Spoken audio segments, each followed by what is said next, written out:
Friends, எல்லாருக்கும் வணக்கம். ரொம்ப டேஸ்டியாக மனமாக திக்காக ஒரு சூப்பரான சாம்பார் செய்கிறதுக்காக இந்த சாம்பார் பவுடர் எப்படி நம்ம வீட்லேயே ப்ரிப்பேர் பண்ணி ஸ்டோர் பண்ணி வைக்கலான்றதை இந்த வீடியோவில் நான் உங்களுக்கு காட்ட போகிறேன். இப்போ லேட் பண்ணாமல் இந்த சாம்பார் பொடி எப்படி பண்ணலாம்ன்றதை பார்க்கலாம். இப்போ இந்த சாம்பார் பொடிக்கு தேவையான எல்லா இன்க்ரீடியன்ட்ஸுமே நான் முன்னாடியே மெஷர் பண்ணி இங்கே எடுத்து வச்சுருக்கேன். இப்போ நான் காட்ட போகிற இந்த குவான்டிட்டி ஒரு 3 to 4 மெம்பர்ஸ் இருக்கிற ஃபேமிலிக்கு கரெக்டாக இருக்கும். இதுவே நீங்கள் நிறைய அளவில் பண்ணும்பொழுது இந்த மாதிரி மெஷரிங் கப் யூஸ் பண்ணிவிட்டு மெஷர் பண்ணி எடுத்துக்கோங்க. இப்போ நான் காட்டுற இந்த அளவுகள் எல்லாமே டீஸ்பூன் அண்ட் டேபிள் ஸ்பூன் கணக்கில் தான். டேபிள் ஸ்பூன்ன்றது டீஸ்பூனை விட கொஞ்சம் பெருசாக இருக்கும்.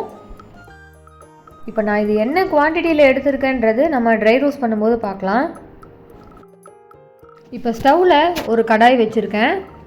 இந்த கடாய் நல்லா சூடானதும் 2 டேபிள் ஸ்பூன் கடலைப்பருப்பு எடுத்திருக்கேன். இந்த ஒரு பருப்புக்குமே இந்த வறுபடுற நேரம்ன்றது மாறுபடும்.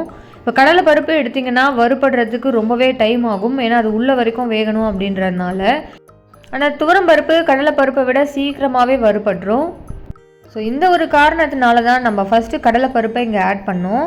இந்த கடலைப்பருப்பு ஒரு 70% நல்லா வறுபட்டுட்டு ஒரு மாதிரி ப்ரௌன் கலர் டேர்ன் ஆகும்போது நம்ம இதில் துவரம்பருப்பு ஆட் பண்ணிக்கலாம்.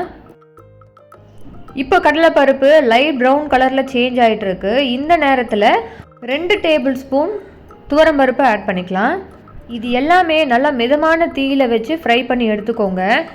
இது நீங்கள் ஹை ஃப்ளேமில் வச்சிங்கன்னா கலர் மாறிடும், ஆனால் உள்ளே அந்த ஈரப்பதம் அப்படியே இருக்கும். இப்போது இது கூடவே 2 டேபிள் ஸ்பூன் உளுத்தம்பருப்பையும் சேர்த்துக்கிறேன். உளுத்தம்பருப்பு ரொம்பவே சீக்கிரமாக வறுபட்டுரும் அப்படின்றதுனால நம்ம இதை கடைசியாக ஆட் பண்ணியிருக்கோம். இப்போது நம்ம ட்ரை ரோஸ்ட் பண்ணியிருந்த இந்த பருப்பு வகைகள் எல்லாம் நல்லா கோல்டன் கலரில் மாறிடுச்சு, நல்லா வறுபட்டுடுச்சு. இப்போ இதை அப்படியே நம்ம ஒரு பிளேட்டுக்கு ட்ரான்ஸ்ஃபர் பண்ணி ஆற வச்சிடலாம். ஒரு பக்கம் இந்த பருப்புகள்லாம் ஆறிட்டு இருக்கட்டும். இப்போ அதே பேனில் 3 டேபிள் ஸ்பூன் அளவுக்கு தனியா ஆட் பண்ணியிருக்கேன். இதை வரமல்லி, கொரியாண்டர் சீட்ஸ் அப்படின்னும் சொல்லுவாங்க. இப்போ இந்த தனியா சீக்கிரமாக தீஞ்சு போயிடும் அப்படின்றதுனால நல்லாவே ஸ்லோ ஃப்ளேமில் வச்சு இதை வறுத்து எடுத்துக்கோங்க. இது வறுபடும் போது அந்த வாசனை ரொம்பவே சூப்பராக இருக்கும் ஃப்ரெண்ட்ஸ். இப்போ இது கூட 1 டேபிள் ஸ்பூன் சீரகம் சேர்த்துருக்கேன். சீரகம் 1 டேபிள் ஸ்பூன் ஆட் பண்ணால் போதும். இப்போ இது கூடவே ஒரு 1/2 டீஸ்பூன் மிளகு ஆட் பண்ணியிருக்கேன். நம்ம ஆட் பண்ணியிருக்கிற தனியா, மிளகு, சீரகம் இது மூணுமே நல்லா கோல்டன் ப்ரௌன் வந்துருச்சு. இப்போ இதையுமே நம்ம ஆல்ரெடி ஆற வச்சுருந்த அந்த பருப்பு வகைகளோடு சேர்த்துடலாம். இப்போ இந்த மிளகா ஒரு 10லேருந்து 15 வரைக்கும் எடுத்துக்கோங்க. இந்த சாம்பார் பவுடருக்கு நல்ல கலர் கொடுக்கணும் அப்படின்னு நீங்கள் நினச்சிங்கன்னா இது கூடயே ஒரு 4-5 காஷ்மீரி சில்லி ஆட் பண்ணிக்கோங்க. இல்லை காஷ்மீரி சில்லி பவுடர் நாங்கள் சாம்பார் பண்ணும்போது ஆட் பண்ணிப்போம் அப்படின்னு நினச்சிங்கன்னா இதில் ரெகுலர் சில்லியோடு நிறுத்திக்கோங்க. இந்த வெந்தயம் கருகாமல் பார்த்துக்கோங்க. இந்த வெந்தயம், காஞ்ச மிளகா நல்லா வறுபட்டுருக்க இந்த நேரத்தில் நான் 1 டீஸ்பூன் அரிசியை ஆட் பண்ணிக்கிறேன். இப்போ நாம் ஆட் பண்ணியிருந்த அரிசி நல்லா பொரிஞ்சிடுச்சு. காஞ்ச மிளகாவும் பார்த்திங்கன்னா அங்கங்கே அந்த பிளாக் ஸ்பாட்டாக வந்துடுச்சு. இந்த டைமில் நான் கொஞ்சம் கருவேப்பிலை ஆட் பண்ணியிருக்கேன்.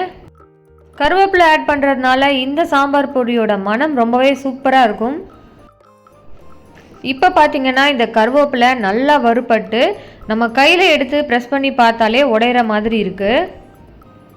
இப்போ இதையுமே எடுத்து அந்த பிளேட்டில் ஆற வச்சுக்கலாம்.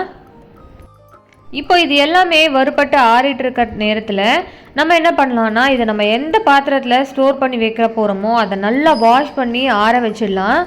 இந்த மாதிரி சுத்தமாக ஈரப்பதம் இல்லாத வரைக்கும் ஆற வச்சுட்டு இதில் நம்ம ஸ்டோர் பண்ணி வைக்கும்பொழுது இதோட ஷெல்ஃப் லைஃப் நல்லா இருக்கும், ரொம்ப நாள் வரைக்கும் கெட்டு போகாமல் இருக்கும். இப்போ நம்ம ஆற வச்சுருந்த அந்த மசாலா பொருட்கள் எல்லாத்தையுமே மிக்சியில் போட்டு நம்ம பவுடராக அரைச்சி எடுத்துக்கலாம். நம்ம அரைச்சி எடுக்கிற அந்த மிக்சி ஜார்லேயும் கொஞ்சம் கூட ஈரப்பதம் இல்லாத மாதிரி துணி வச்சு தொடச்சி எடுத்துக்கோங்க ஃப்ரெண்ட்ஸ். இப்போ இதை அரைக்கிறதுக்கு முன்னாடி இதில் 1/2 டீஸ்பூன் மஞ்சள் தூள் ஆட் பண்ணிக்கிறேன். அதே மாதிரி 1/2 டீஸ்பூன் பெருங்காயத்தூளும் இதில் ஆட் பண்ணிக்கிறேன். இப்போ இது எல்லாத்தையுமே நல்லா பவுடராக மிக்சியில் அரைச்சி எடுக்கும்பொழுது இந்த மாதிரி சாம்பார் பொடி ரெடி ஆகிடுச்சு.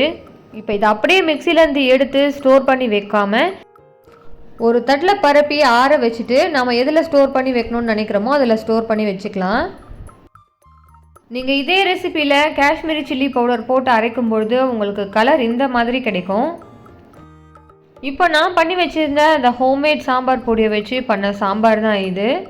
இதை நீங்கள் ஒரு தடவை அரைச்சி வச்சுக்கிட்டிங்கன்னா அடுத்த 4 மாதத்துக்கு நீங்கள் கடைக்கு ஓடணுன்ற அவசியமே இருக்காது. இதை நீங்கள் ஃப்ரிட்ஜில் ஏர்டைட் கண்டெய்னரில் போட்டு ஸ்டோர் பண்ணி வச்சிங்கன்னா 6 மாதம் ஆனாலும் கெட்டு போகாது. கண்டிப்பாக இந்த சாம்பார் பொடி ரெசிபியை நீங்கள் ட்ரை பண்ணி பாருங்கள். உங்களுக்கு இந்த வீடியோ பிடிச்சிருந்துச்சின்னா லைக், ஷேர் அண்ட் சப்ஸ்கிரைப் பண்ணி ஸ்பைஸ் அப் பை ஸ்வாதி சேனலை சப்போர்ட் பண்ணுங்கள். பாய்.